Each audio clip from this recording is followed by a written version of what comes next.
علی اجویری کہتے ہیں اللہ کی مخلوق سے پیار کر، اللہ تجھ سے راضی ہوگا۔ آپ نے دلیل کے طور پہ بنی اسرائیل کا ایک واقعہ لکھا۔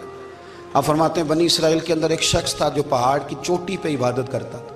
لوگ اوپر چڑھ کے ملنے کے لیے آتے تھے۔ رستے میں ایک ڈھلان تھی، لوگ اس پر چڑھتے تو پاؤں پھسل جاتے، بہت سارے لوگ گر جاتے۔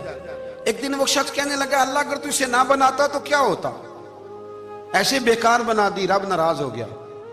اس وقت کے پیغمبر علیہ السلام کو وہی فرمائی سے کہو تو میری تخلیق پہ اعتراض کرتا ہے، جا میں نے تیرا نام ولیوں کی صف سے کاٹ کے نافرمانوں کی صف میں لکھ دیا۔ وہ نبی اس امت کے علیہ السلام تشریف لائے اور آ کے اسے کہا کہ رب کریم نے تیرا نام کاٹ کے نا ولیوں کی لسٹ سے نافرمانوں کی لسٹ میں لکھا ہے۔ کہنے لگا حضور اللہ نے خود لکھا ہے؟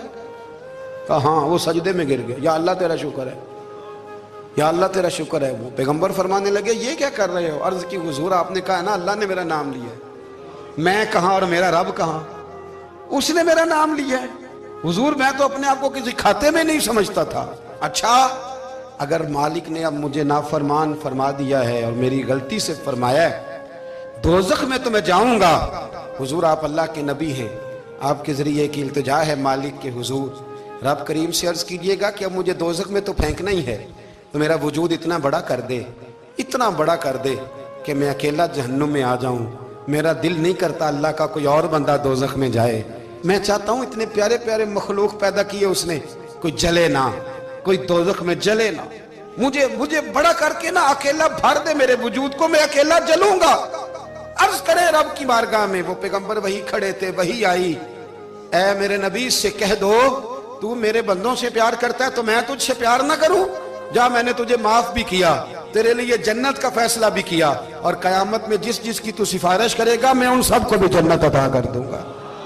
ڈاکٹر صاحب کہتے ہیں اگر تو آسانی چاہتا ہے کہ اللہ جلدی راضی ہو تو کسی کا بھلا کرنے کی کوشش کر، کسی کو نفع دینے کی کوشش کر کہ اللہ کی مخلوق سے کوئی پیار ہو جائے، کسی کو تسلی دے، کسی سے محبت کر، کسی کے ساتھ تو خیر والا معاملہ کر، رب کریم تیرے لیے آسانیاں کرے گا۔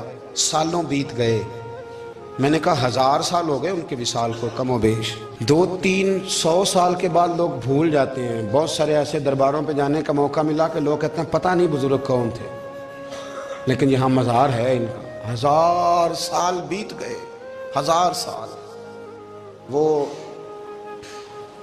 جب یہاں برطانیہ حکومت کرتا تھا نا، انگریز کی حکومت تھی ہندوستان میں، تو لارڈز آف برطانیہ کہا کرتا تھا کہ یہ عجیب، میں نے داتا صاحب کی قبر دیکھی ہے تو قبر پر لوگوں کے دلوں پہ حکومت کرتی ہے تو یہ قبر پر اس کا سکہ چلتا ہے۔